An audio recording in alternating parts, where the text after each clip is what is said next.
Бүгін біз сілер менен Стамбулдун Эминөнү районундабыз. Эми болсо Султан Сулейман уулунун эң улуу мурастарынын бири болгон. Стамбулдагы эң кооз мечиттердин бири Сулеймание мечитине бет алдык.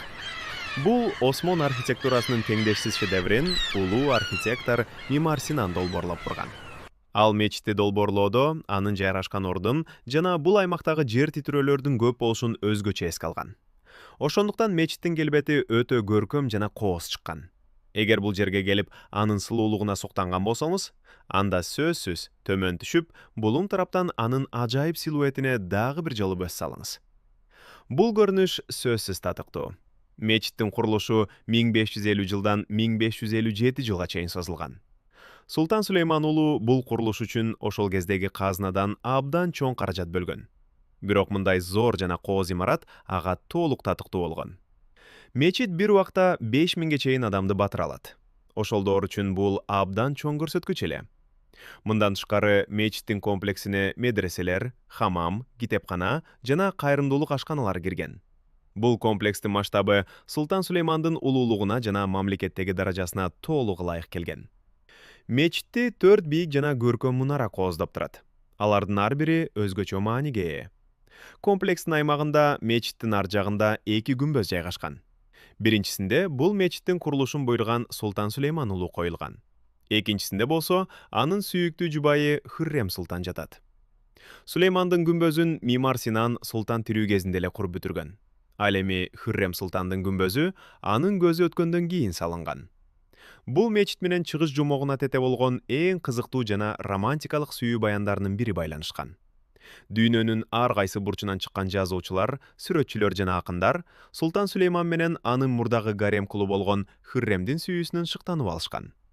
Айрым маалыматтарда Сулейман менен Хурремдин портреттери айтылат. Бирок Осмон империясында адамдардын портреттин тартууга тыюу салынган. Айрыкча гаремдеги аялдардын сүрөтүн тартуу дээрлик мүмкүн эмес болгон. Ошондуктан бүгүнкү күндө Хуррем султандын чыныгы жүзү кандай болгону так белгисиз бойдон калууда. Султан Сулейман өзүнүн башкаруусунун 30 жылдыгында Сулеймание мечитин курууну чечкен. Ал бул ишти эң мыкты архитектор Мимар Синанга тапшырган. Ошентип 1553 жылы курулуш башталып, көп жылдар бою Сулеймание Стамбулдагы эң чоң мечит болуп келген. Стамбулдагы көп жылдар бою эң чоң мечит болуп келген. Улуу архитектор Мимар Синан үчүн Айя София дайыма үлгү болгон. Ал ушул храмдын улуулугунан да ашкан мечит курууну кыялданган. Сулеймание мечитин долбоорлоп жатканда дал ушул максатты алдына койгон. Ал Айя Софиядан көлөмү, көркү жана көркөм жасалгасы боюнча кем калбаган улуу мечитти курууну каалаган. Ислам архитектурасында негизинен 3 негизги стиль бар: араб, перс жана түрк стилдери. Сулеймание жана Султан Ахмет мечиттери түрк, башкача айтканда, Османдук архитектурасынын эң көрүнүктүү үлгүлөрүнүн бири болуп саналат. Бул имараттар өзүнүн жөнөкөй, бирок көрктүү жана шайкеш формасы менен өзгөчөлөнүп, адамга жеңил жана жагымдуу таасир калтырат. Мимар Синандын ар бир долбоору өзүнүн өзгөчө символикасына жана жашыруун маанисине ээ. Сулеймание мечити да мындан четте калган эмес. Бул жерде ар бир майда баратына чейин терең маани камтылган. Мисалы, мечиттин 4 мунарасы бар. Анткени Сулейман Стамбулду борбор кылган Осмон султандарынын 4-чүсү болгон. Ал эми мунаралардагы 10 балкон Сулеймандын Осмон династиясынын 10-чу султаны экенин билдирет. Мечиттин ичиндеги кооз витраждар өзгөчө көңүл бурууга арзыйт. Алар укмуштай кооздугу менен суктандырат. Бул мечиттин курулушу Мимар Синандын эң ийгиликтүү эмгектеринин бири болгон. Анын бардык мечиттери мыкты инженердик эсеп менен курулуп, кылымдар бою табигый кырсыктарга туруштук берип келет. Сулеймание мечити да убакыттын сыноосун ийгиликтүү өтүп, көптөгөн күчтүү жер титирөөлөрдөн аман калган. Ошондуктан бүгүнкү күнгө чейин өзүнүн көрктүү жана салабаттуу келбетин сактап келет. Мечит 16-кылымдын ортосунда курулган. Курулуштагы эң татаал этаптардын бири жер алдындагы атайын камераларды жана бекем таяныштарды куруу болгон.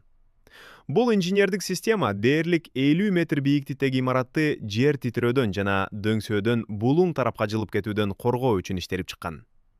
Натыйжада бул система өзүнүн ишенимдүүлүгүн далилдеп, Сулеймание мечити көптөгөн жер титирөөлөрдөн эч кандай олуттуу зыян тартпай, бүгүнкү күнгө чейин сакталып калган. Учурда Сулеймание мечити дагы эле иштеп турган мечит болуп саналат. Бул жерде мусулмандар кенен жана улуу ички жасалгасы бар залда намаз окушат.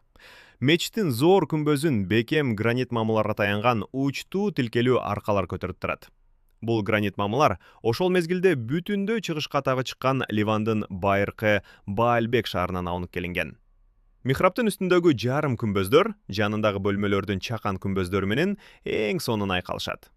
Ал эми 130 кооз витраж аркылуу кирген күндүн нуру мечиттин ичин жарык, кенен жана өзгөчө көркөм кылып көрсөтөт.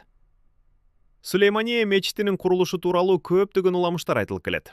Алардын бирине ылайык, курулуш узакка созулганда, Сулеймандын эң башкы атаандашы болгон Персиянын шахы Тахмас падишага көп сандагы асыл таштарды белекке жиберген. Мунун жашыруун мааниси мечитти бүтүрүүгө каражатың жетпей жатат деген шылдың эле. Бул белекке катуу намыстанган Сулейман асыл таштарды минареттердин биринин пайдубалына төктүрүп, дубалдын ичине катып салууну буйруган. Уламыш боюнча, ал асыл таштар бүгүнкү күнгө чейин ошол жерде сакталууда. 1660-жылы Сулеймания мечити чоң өрттөн жабыркаган. Андан 100 жылдан ашык убакыт өткөндөн кийин 1766-жылдагы күчтүү жер титирөөдө күмбөздүн бир бөлүгү урап түшкөн. Кийинчерээк мечит кайра калууна келтирилип, бул иште мимар Синан калтырган чиймелер чоң жардам берген. Андан кийинки кылымдарда да Сулеймания көптөгөн күчтүү жер титирөөлөргө туруштук берип келген. Бул анын инженердик долбоору канчалык мыкты болгонун көрсөтөт. Мындай бекемдиктин сырларынын бири пайдубалдын өзгөчө ыкма менен курулушу. Айрым маалыматтарга ылайык, анын туруктуулугун жогорулатуу үчүн атайын инженердик чечимдер колдонулган. Ошонун аркасында бул архитектуралык шедевр бүгүнкү күнгө чейин сакталып, дүйнөнүн булун бурчунан келген адамдарды суктандырып келет. 1985-жылдан бери Сулеймания мечитинин комплекси ЮНЕСКОнун дүйнөлүк мурастар тизмесине киргизилген. Сулеймания мечитинин курулушу тууралуу дагы бир белгилүү уламыш бар. Сулейман Султан мечиттин курулушу өтө узакка созулуп жатканына абдан тынчсызданган. Анткени алгачкы 3 жыл ичинде архитектор мимар Синан бүт көңүлүн болжол менен 7 метр тереңдиктеги пайдубалды курууга бурган. Бул ишке 3000 адам катышкан. Пайдубал бүткөндөн кийин да курулуш узакка созулуп, султандын нааразычылыгын күчөткөн. 1557-жылы мечит дээрлик бүткөн маалда Сулейманга кимдир бирөө «Синан иштебестен мечиттин ичинде наргиле чегип отурат» деп кабар берет. Курулуштун узакка созулушуна буга чейин эле кыжырданып жүргөн султан бул сөздөрдөн кийин дароо Сулейманияга өзү келип, чындыкты көрүүнү чечет.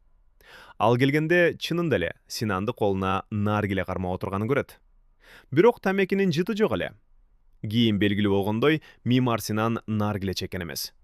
Ал наргиледеги сууну көбүктөтүп, мечиттин ичиндеги үндүн жаңырыгын жана акустикасын кылдат текшерип жаткан экен. Сулейман муну көрүп абдан ыраазы болуп, архитектордун ишине кайрадан ишеним арткан. Мечит толугу менен бүткөндөн кийин ачылыш күнү Сулейман мечиттин алтын ачкычын мимар Синанга тапшырып, аны өз колу менен ачууга уруксат берген. Ошол учурда улуу архитектор «Бул мечит түбөлүккө турат» деген белгилүү сөзүн айткан. Чындыгында эле анын сөзү туура чыккан. Сулеймания мечити бул аймактагы тез-тез болуп турган жер титирөөлөрдү эске алуу менен өтө бекем жана узак мөөнөткө эсептелип курулган. Анын пайдубалына колдонулган өзгөчө инженердик чечимдер мечиттин кылымдар бою сакталып келишине чоң салым кошкон. Сулеймания мечити өзгөчө даңазалуу кылым сериалын сүйгөндөр үчүн кызыктуу жер болуп саналат. Туристтер мечиттин өзүнөн тышкары Сулейман Султан менен Хүррем Султандын күмбөздөрүндө көп зыярат кылышат. Ошондой эле бул аймак улуу архитектор мимар Синандын акыркы жайы болуп эсептелет. Ал тирүү кезинде эле Сулеймания мечитинин жанынан өзүнүн күмбөзүн долбоорлоп курдурган жана кийин ошол жерге коюлган. Сулеймания мечитине жетүү абдан оңой. Ал үчүн трамвай менен Эминөнү аялдамасына чейин келип, андан ары 5-тен 10го чейин мүнөт жөө бассаңыз жетесиз. Сулеймания мечитине жетүүдө анын бийик мунаралары сизге эң жакшы багыт көрсөтөт. Ошондуктан адашып кетпейсиз.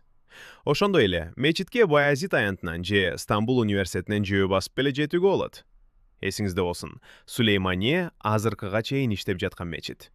Бул жерде күн сайын намаз окулат. Ошого карабастан туристтер үчүн да ачык. Мечитке кирүүдө белгиленген эрежелерди сактоо керек. Аялдар сөзсүз башын жоолук менен жаап, иинин жана буттарын жаап турган кийим кийиши зарыл.